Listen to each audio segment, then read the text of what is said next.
You know, nation is all about representing each of the clans in the nation itself in a more generic form, and we can safely say not all the nations are able to represent that right now, but specifically for Dark States, Pale Moon is definitely one of the clans aside from Gear Chronicle. How could this happen to me?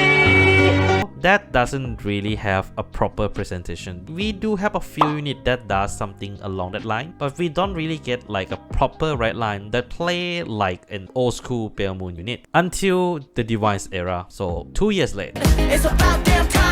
But we still got it nonetheless with the Direful Dolls right line. In my honest opinion, a very underrated archetype name to begin with, and with the review of this, I'm hopeful for some of the archetypes that will be released in the future. But for now, we're gonna be talking about Direful Dolls today. What it does, is it good out of the box, and is it playable in the competitive setting? As usual, let's start off with the right line, and they looks fantastic. But for now, let's talk grade 1, and that unit is Serenera.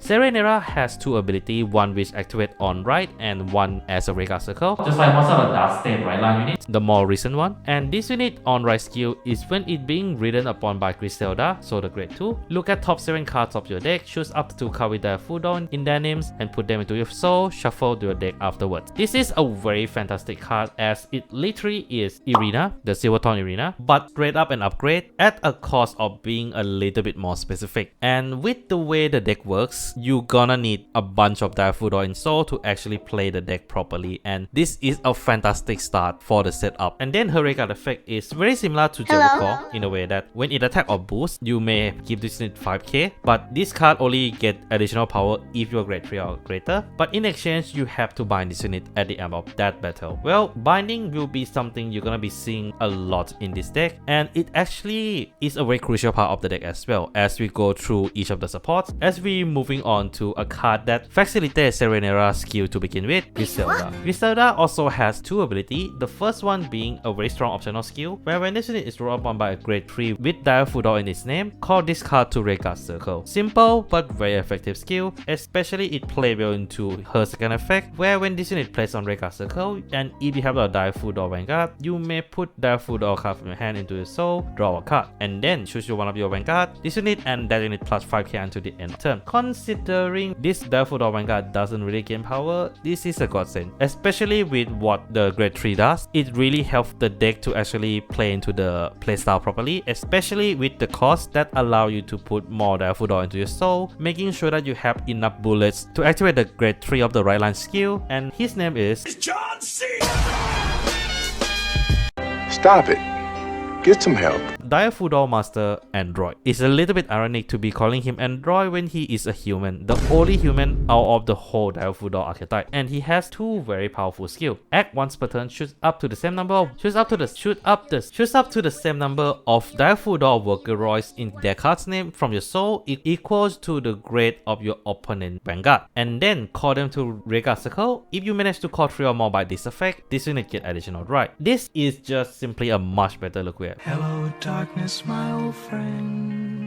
Because the original Loquia has to put 1 card from hand to soul to get a skill off, while this card literally just do it for free in exchange for it being Vanguard reliant, like opponent Vanguard reliant. And just a little fun fact here, if you're up against a deck that is higher than grade 3, you technically can call almost the whole field by this effect. And additional drive is great because of how low the power of this boss unit is. Having additional drive to actually pressure the opponent for a trigger is extremely helpful, especially most of your attack will be focused on the rear guard. Having a Vanguard that can, pressure also is great. And then the bread and butter of this deck. Auto on Vanguard, when this unit is attacked, you choose up to 1 Direful Dolls Workeroid in the bind zone, call it to card circle, and have that card plus 5k shield until the end of that battle. The amount you needed to guard might be small, but it is significant enough to actually remove the load on some of the annoying attacks, especially with some of the rush deck. And the fact that it synergizes very well with with most of the supports that do bind themselves, makes the deck extremely defensive while still capable of going offensive when needed to. And if it's just a right line, Android wouldn't be as good if not for the 3 cards that was revealed at the same time when the right line was revealed. And the first one of those units is Pelagia. Pelagia has 2 abilities as well, which work very well into the playstyle of Android, and those skills are auto on Vanguard. At the end of battle, this unit boosted. If you have Direful Doll Vanguard, bind this unit, choose 2 Direful Doll from your drop zone and put them into your soul. You know this is unit or cards, so essentially if there's an order that has a Direful Doll in its name or a trigger unit that have Direful Doll in its name, you can put them into soul. Then her second skill is plus 5k shield if you have a Direful Doll Vanguard when she's on guard circle. This means that if she's called by Android effect, this is a 15k shield card. Very helpful, especially if you can put her into the bind zone as early as turn 2, as the moment you hit turn 3, you can start guarding already. So this card is a fantastic card that actually helps to recover the deck soul, and because of this card, you also don't really have to rely on very situational generic cards like Falcate or Sargon. Then next up in the list we have Liberata, which has 2 skills. When this unit is placed on rear guard or put on the guard circle, if you have a grade 3 Direful Doll Vanguard, you choose a card with Direful Doll from your drop and put it in soul. Similar to the way Pelagia works, instead of being a booster, she activates her skill when called to rear guard circle or guardian circle, and trust me, you will be activating both conditions of the skill very often because of her second ability. When this unit attack, if you have Direful Doll Vanguard at grade 3 or greater, you may have this unit get 10k until the end of that battle. If you do, at the end of that battle, bind this unit and you can optionally counterblast one for added draw. Additional draw does come in handy most of the time, but you try not to use that skill too much because this deck doesn't have a counter charger. So if you overuse this card, you will definitely run into the counter blast issue. And of course, being a 23k base unit is great, especially itself by itself afterward, playing into the Android skill, and with the Android skill is at least 5k shield, which is some synergy. Then last but not least, Direful Doll Providenza, the only other foil we got from the DZVT01, and her skill is when this unit attack a grade 3 or greater unit, when you have a grade 3 or greater Direful Doll Vanguard, this unit get 10k until end of that battle, making her 30k attacker without a boost during personal right turn. Very substantial and actually very useful. But I would say her best skill is in her second skill. At the end of the battle, this unit attack, if you have a grade 3 or greater Direful Doll Vanguard, you may energy blast 3 and bind this unit. Choose a Direful Doll Worker Roy from your soul, that is different name from this card, call it to Regard Circle. It was perfect.